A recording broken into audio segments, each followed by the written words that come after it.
Salut à chacun de vous, j'espère que vous allez bien. Aujourd'hui, on va faire un algorithme qui permet de prendre un nombre en paramètres et faire sa décomposition en produit de facteurs premiers. Il s'agit ici de prendre un nombre et de faire sa décomposition en produit de facteurs premiers. Prenons par exemple ici 90.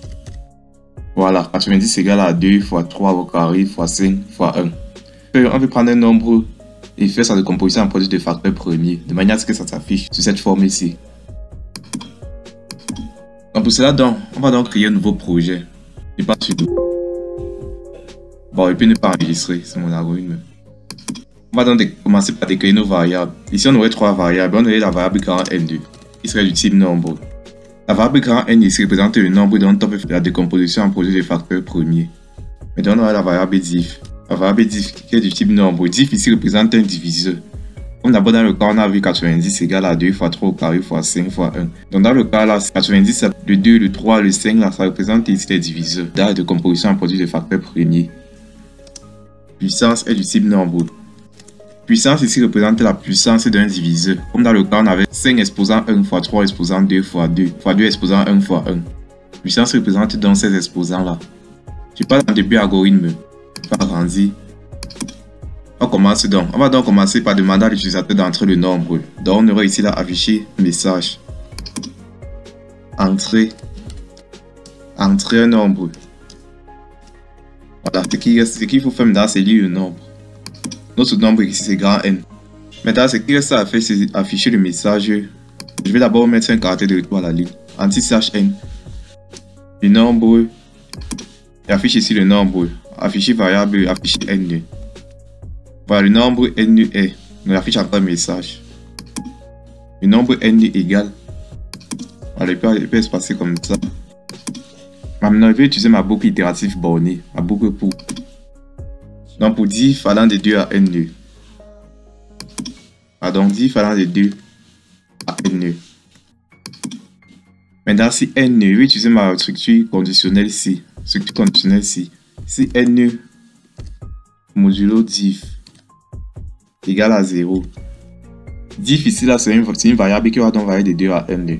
Si N modulo diff égale à 0, ça veut dire que diff est un diviseur de N2. Dans ce cas, puissance prend la valeur 1. Parce que si un nombre est diviseur forcément, sa puissance égale sera 1. Si c'est diviseur pour une première fois. Puissance prend la valeur 1. N prend la valeur de N sur diff. Parce que quand c'est divisé par le nombre, ça veut dire que c'est un diviseur. Forcément, si on divise, il va rester donc N sur diff. N va prendre la valeur N sur diff. On va continuer notre traitement. Donc, à l'intérieur, ici, on va imbriquer notre structure conditionnelle ici. On va encore ici, N modulo diff encore égal à 0.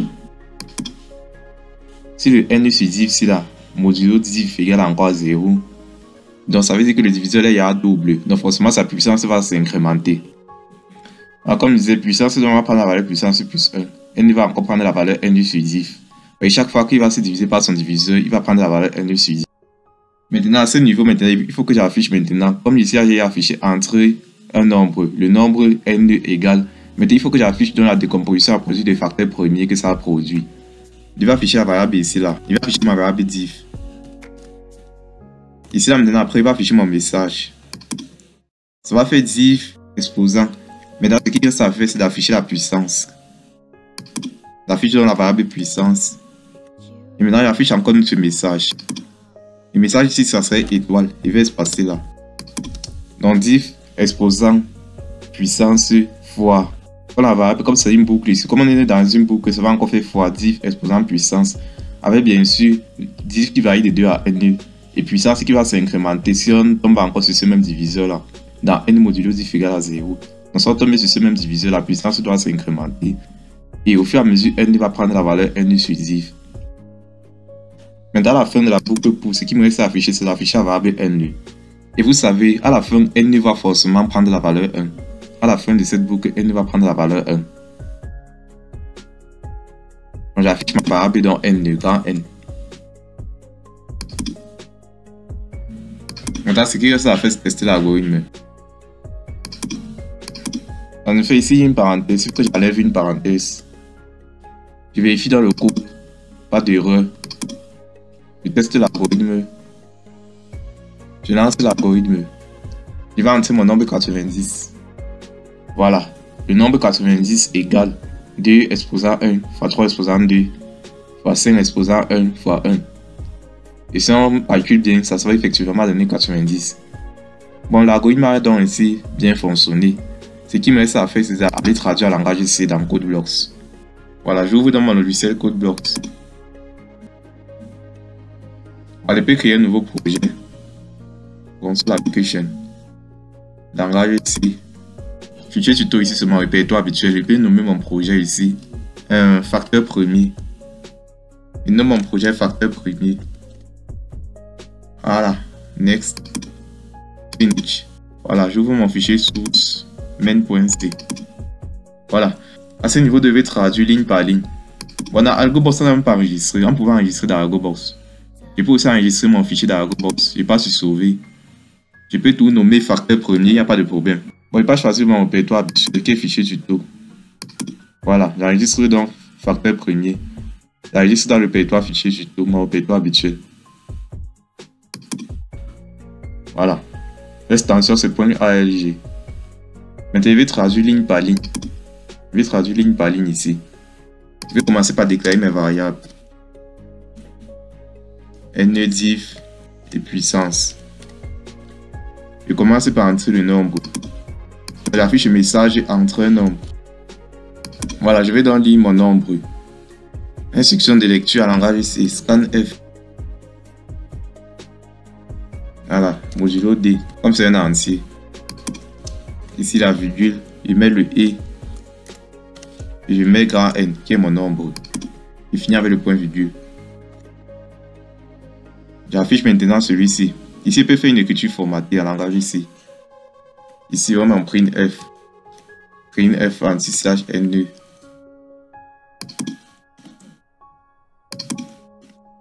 Voilà. Le nombre. Ici, fait l'écriture formatée dans le nombre modulo D égale. Voilà. Je mets le point virgule. Ici, je vais mettre ma virgule. Je vais mettre grand N. Je commence mon traitement ici. Je suis dans ma boucle itérative bornée, ma boucle pour. À langage C, c'est la boucle for. Donc, for. Allant de 2, point virgule. Div inférieur ou égal à grand N, point virgule. Div plus plus. Structure conditionnelle, la structure C. À langage C, la structure conditionnelle ici, c'est if. Voilà, if n modulo div égale à 0.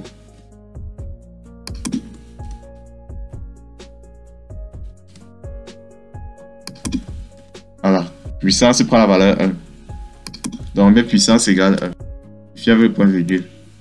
N prend la valeur n sur div. Donc, n égale à grand n sur div. À l'intérieur, je mets encore la structure conditionnelle avec la même condition. Donc, si n modulo div égale à 0, la puissance prend la valeur puissance plus 1.